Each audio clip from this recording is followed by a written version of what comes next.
নমস্কার বলতে চাই আঙিনায় আপনাকে স্বাগতম। আশা করি আপনি ভালো আছেন, আপনি ভালো থাকুন, এটাই আমার প্রত্যাশা। চলুন আজকের প্রসঙ্গে যাওয়া যাক। আচ্ছা, আপনি বলুন তো, শেষ কবে আপনি প্রাণ খুলে হেসেছিলেন? শেষ কবে আপনি কোনো একটা কাজ করতে গিয়ে কোনো সময়ের হিসাব রাখেননি? আমরা প্রতিদিন অ্যালার্মের শব্দে সকালে ঘুম থেকে উঠি, তারপর রেডি হই, তারপর কাজে যাই, কাজ শেষে আবার ফিরে আসি আর ঘুমিয়ে পড়ি। পরদিন আবার এই একই চক্র। আমরা এটাকে জীবন বলি। কিন্তু আপনি একবার ভাবুন তো, এটাকে জীবন বলা যায় নাকি এটা কেবল টিকে থাকা? মূলত জাপানিরা তাদের বেঁচে থাকাকে একটি নাম দিয়েছে। তারা বেঁচে থাকাকে বলে ইকিগাই, অর্থাৎ বেঁচে থাকার রসদ খুঁজে পাওয়া। আমি আগামী ভিডিওতে এ বিষয়ে বিস্তারিত কথা বলবো। তো যেটা বলছিলাম, এই যে আমাদের যে প্রতিদিনের যে জীবন, এটা কি বেঁচে থাকা নাকি টিকে থাকা? আসলে আমাদের অনেকের অবস্থা এমন যে আমরা মারা যাই 25 বছর বয়সে, কিন্তু আমাদের কবর দেয়া হয় 75 বছর বয়সে। মাঝখানের যে 50 বছর, এই 50 বছরের সময়টা একজন মৃতদেহের মতো দিন পার করি। চলুন এই বিষয়ে আমরা আরেকটু গভীরে যাই। গভীরে যেতে হলে আমাদের বুঝতে হবে টিকে থাকা বনাম বেঁচে থাকা, এই দুটো বিষয়কে ভালো করে বুঝতে হবে। এই যে টিকে থাকা মানে হলো কেবলমাত্র দায়িত্ব পালন করা। অর্থাৎ আপনি খাচ্ছেন কারণ আপনার শরীর টিকিয়ে রাখতে হবে, এজন্য। আপনি কাজ করছেন কারণ আপনাকে বিল পরিশোধ করতে হবে, আপনাকে জীবনের ব্যয় নির্বাহ করতে হবে, এজন্য। এখানে বাঁচার কোনো আনন্দ নেই, এখানে কেবল বাধ্যবাধকতা রয়েছে। আর বেঁচে থাকা মানে হলো আপনি আপনার জীবনের প্রতিটি মুহূর্তকে অনুভব করছেন। যখন আপনি কাজ করছেন তখন আপনি নিজের পছন্দের কোনো কাজ করছেন, আপনি পছন্দ করেই সেই কাজটি করছেন। এবং আপনি যখন অন্যের মুখে হাসি ফোটানোর জন্য কাজ করছেন, কিংবা যখন আপনি নতুন কোনো কাজ শিখতে গিয়ে আপনি নতুন কোনো কাজ শেখার মধ্য দিয়ে এক ধরনের রোমাঞ্চ অনুভব করছেন। মূলত এই যে আপনি যখন বেঁচে থাকার আনন্দ অনুভব করছেন, মূলত তখনই আপনি প্রকৃত অর্থে জীবিত। টিকে থাকা মানে হলো এটা একটা জীবনের বৃত্তে ঘোরা, একই বৃত্তে ঘোরা, এটা হচ্ছে টিকে থাকা। আর বেঁচে থাকা মানে হলো সামনের দিকে এগিয়ে যাওয়া। আমরা দিন দিন কেমন যেন রোবট হয়ে যাচ্ছি। এর কারণ হলো আমাদের সমাজ আমাদের শিখিয়েছে যে আমাদের জীবনটাকে একটা ছাঁচে ফেলতে। মূলত ভালো রেজাল্ট, ভালো চাকরি, ভালো একটা স্থিতিশীল জীবন, এরকমভাবে আমরা অভ্যস্ত। আর এসবের ভিড়ে আমরা ভুলে যাই আমাদের নিজেদের একটা সত্তা রয়েছে, নিজস্ব একটা সত্তা রয়েছে, আমরা এটাই ভুলে যাই। আমরা যখন সামাজিক যোগাযোগ মাধ্যমে অন্যদের নিখুঁত জীবন এটা দেখে আমরা দীর্ঘশ্বাস ফেলি। আমরা তখন নিজের বর্তমান মুহূর্তকে ভুলে যাই। আমরা আমরা কি করি, ভবিষ্যতের চিন্তায় বর্তমানকে বিসর্জন দিচ্ছি। আমরা ভাবি যে আরেকটু টাকা হলে বুঝি আমরা সুখে থাকব। আমরা মনে করি সন্তান বড় হলে আমরা শান্তি পাব। কিন্তু সত্যিটা হলো, এই যে আমাদের জীবন, এই জীবনটা কোনো গন্তব্য নয়। আমাদের জীবন হলো একটা পথ।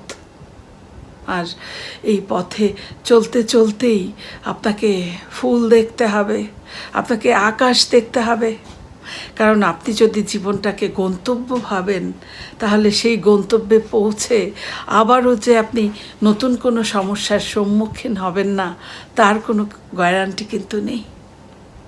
সুতরাং এই যে জীবনটা, এই জীবনটার প্রতিটা মুহূর্তকে আমাদের উপলব্ধি করা, অনুভব করা শিখতে হবে।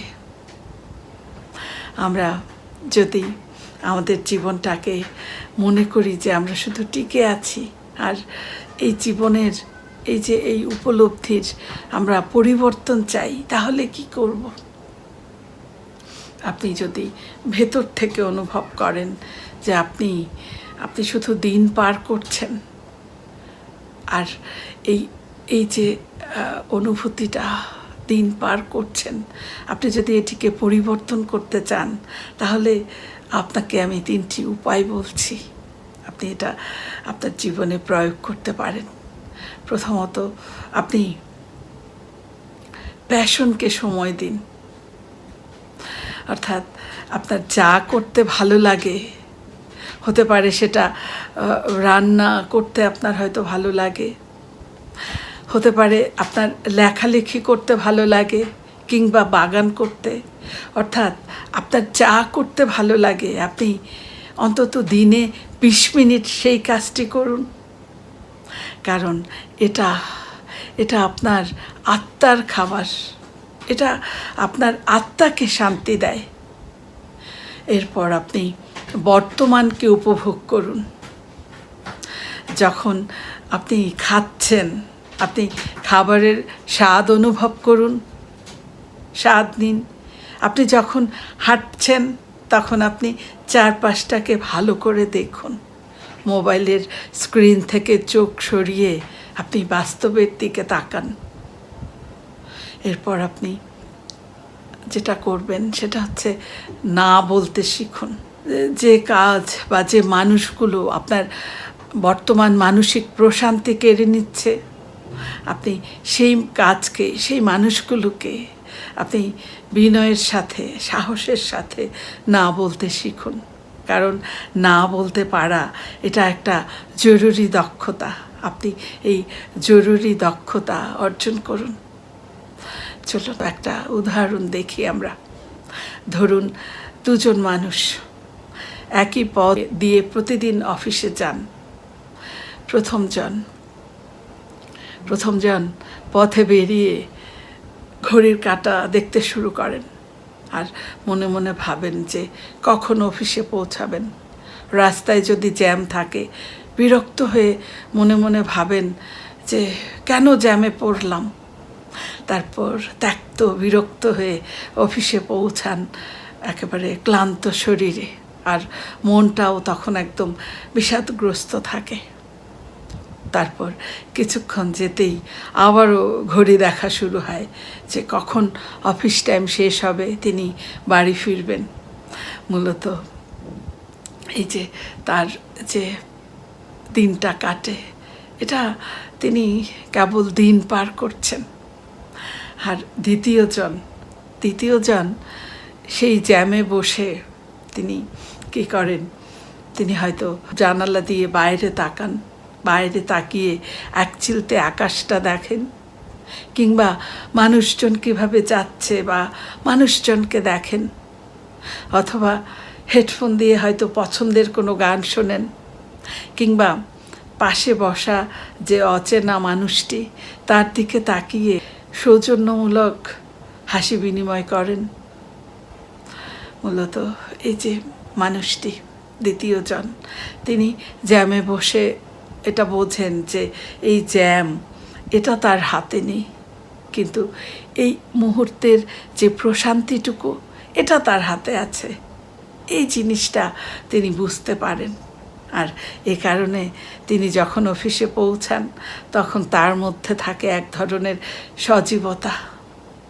তিনি এই যে শত সীমাবদ্ধতা, এই সীমাবদ্ধতার মধ্যেও তিনি বেঁচে আছেন। এখন এই যে দুজন মানুষের কথা বললাম, আপনি আপনি প্রথম জনের মতো যান্ত্রিক হবেন, নাকি দ্বিতীয় জনের মতো আপনি শত প্রতিকূলতার মধ্যেও বেঁচে থাকার যে আনন্দ এটাকে খুঁজে নেবেন, সিদ্ধান্তটা আপনার। দিন শেষে ক্যালেন্ডারের পাতা একটা একটা করে কমে যাচ্ছে, এবং সময়টা যেটা চলে যাচ্ছে সে সময়টা আর কোনো দিন ফিরে আসবে না।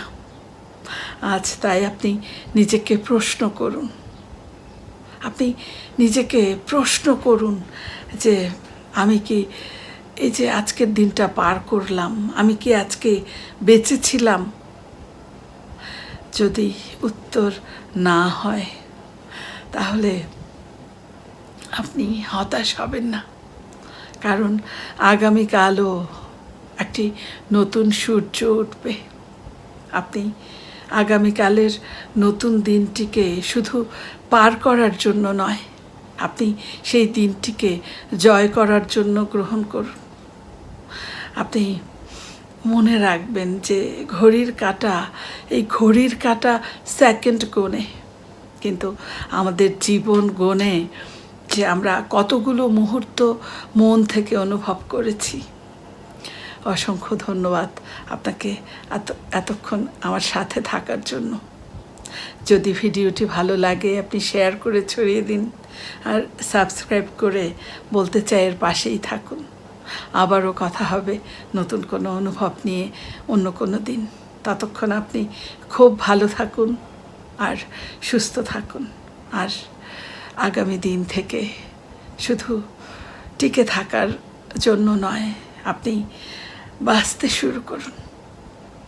শুভরাত্রি।